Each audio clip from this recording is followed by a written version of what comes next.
안녕하세요. 왕초보 주식TV의 두리입니다.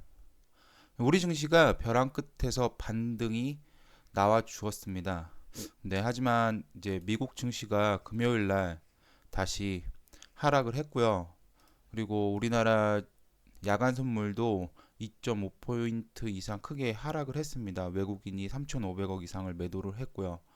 그리고 미국의 코로나19 확진자가 일일 6,000명이 넘게 발생이 됐고요. 유럽의 확진자 수도 계속해서 크게 늘고 있는 상황이라 다음 주 우리 증시도 여전히 하방 압력을 크게 받을 수 있는 여건이라고 그렇게 생각이 됩니다.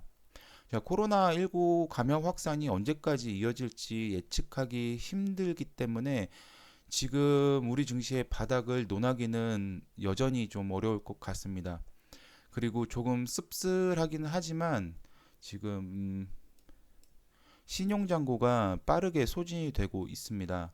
이 신용잔고의 감소는 증시 바닥을 점칠 수 있는 하나로 시그널로 사용되고는 있습니다. 그런데 이제 개인 투자자들의 실패를 나타낼 수도 있는 지표인지라 마음이 썩 좋지만은 않습니다.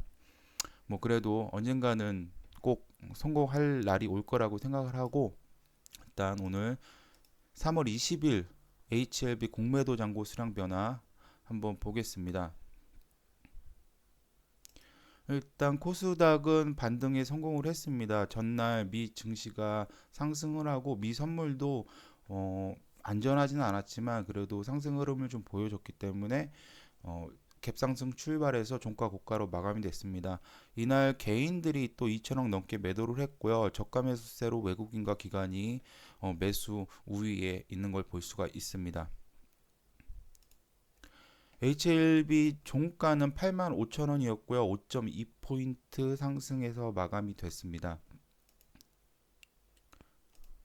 자, 프로그램은 장 마감까지 10만 주 가까이 순매수 되었고요. 특징 창구로는 신한금융투자가 보였는데 요 5만 주 거의 다 그 지켜준 걸로 보입니다. 신한이 5만 5,916주 최종으로 똑같이 찍혀가지고서는 순매수에 가담이 됐고요. 이게 이제 검은머리 외국인으로 이제 단기로 들어올 가능성이 큽니다. 그래서 장후 매매 동향 보시면 개인이 16만 주 매도가 우위였고요. 외국인이 8만 주, 기관이 6만 천 주를 매수했습니다. 보면은 금융투자가 연속으로 들어오고 있고 연기금하고 상호펀드가 소량이지만 계속해서 매수를 보여주고 있습니다. 투시는 전날 많이 나갔다가 오늘은 저점 매수에 가담한 모습을 보일 수 있겠고요. 자, 그러면은 지금 좀 중요한 게 요 시그널인데 이제 한 달 단위 수급 변화를 제가 매일 보여드리고 있는데 여기 그 HLB가 주가가 가장 높았을 때 요때 개인이 68만 주 이상 순매수 우위였습니다. 그리고 외국인과 기관이 많이 팔았고요. 지금 저점으로 내려오면서 다시 외인과 기간에 매수 매도가 지금 역전이 됐는데 개인이 24만 주 정도 여기 안에서 매도로 보였고 기관이 20만 주 이상 순매수하고 있습니다. 근데 전 데이터를 보시면 일단 요 피크 쳤을 때 10월 18일에서 11월 18일까지 보면 개인이 70만 주 가까이 순매수를 했고 그 다음에 요 박스권 요쪽과 요쪽 박스권이 깨지는 흐름이 나왔을 때 이때 개인들이 매도로 이제 손절매가 됩니다. 그러면서 기관이 사주고 있고요. 그 다음에 계속해서 떨어지는데 계속해서 떨어지면서 기관은 더 받고 개인은 더 손절합니다. 그러면서 기관이 사주면서 단기 바닥이 만들어지고요. 그 다음에 여기 올라가면서 기관은 다 팔아먹거든요. 여기 올라가면서 기관은 다 팔아먹습니다. 그러면 다시 개인과 기관의 매수 매도가 역전됩니다. 요쯤에서요. 그러면서 요 박스권이 다시 깨지면서 개인은 손절매하고 있고요. 그 다음에 개인의 물량을 기관이 받아주고 있습니다. 그래서 지금 기관하고 개인하고 완전 매수 매도가 역전된 상황이기 때문에 계속 말씀드렸다시피 이 지점이 지금 단기 바닥을 형성할 수 있는 시그널이 나오지 않았을까 그렇게 생각이 됩니다. 그러니까 요쯤에서는 매수를 하더라도 크게 손해 보지 않을 가격이라고 저는 개인적으로 지금 생각을 하고 있습니다. 자, 공매도 거래량 보시면 3월 20일 날 130주가 또 나왔습니다. 뭐 크지는 않았으니까 넘어가고요. 그다음에 여기 보면 이제 3월 18일 날 공매도 잔고 수량이 571만 248주였는데요. 전거래일보다 32,610주가 증가를 했습니다.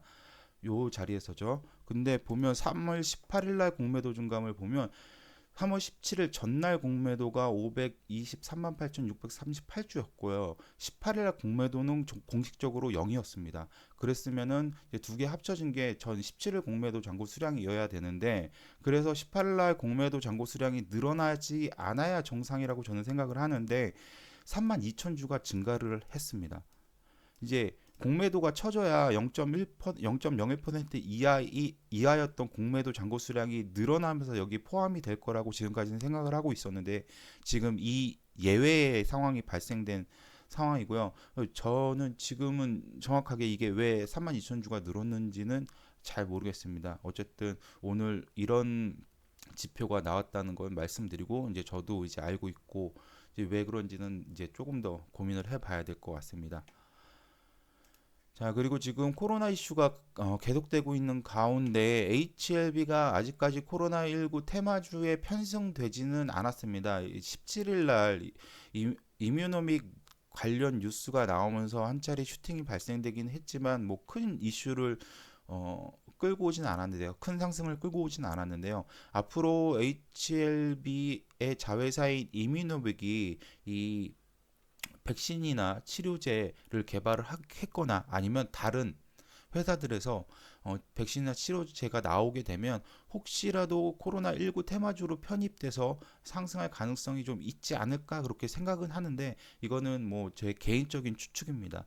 아직까지 정확하게 코로나19 테마주로 편성된 게 아니기 때문에 혹시 이게 개발에 성공을 하거나 다른 쪽에서 개발이 성공이 되면 코로나19 테마주로 편성이 돼서 급등이 나오지 않을까, 뭐 그런 생각을 한번 해봤습니다. 그리고 여전히 NDA 뉴스는 없는데 뭐 이제 20일 넘어갔으니까 이때서부터 계속해서 관심 있게 지켜봐야 될 것 같습니다. 어, 코로나 이슈가 이제 우리나라는 이제 점차 사그라들고 있는데, 우리나라만 뭐 코로나에서 해방이 된다고 해서 전 세계 경제가 돌아가는 게 아니기 때문에 우리나라가 끝났다고 해서 절대 안심할 수는 없을 것 같습니다. 물론 아직 완벽하게 잡힌 것도 아니지만 그래도 미국하고 유럽 쪽의 확진자 수가 빨리 피크를 찍고 내려와서 증시가 좀 전 세계적으로 안정이 돼야, 그래야 또 HLB도 좀 크게 상승하지 않을까 그렇게 생각을 합니다. 계속해서 불안한 증시라서 개인 투자자들은 좀 요 근래 손해도 막심하고 뭐 마음도 많이 쓰르실 건데 그래도 힘내시고요. 주말은 좀 편안하게 쉬셨으면 좋겠습니다. 그럼 오늘 HLB 공매도 포지션 변화 여기서 마치겠고요. 시청해 주셔서 감사합니다. 편안한 주말 보내십시오.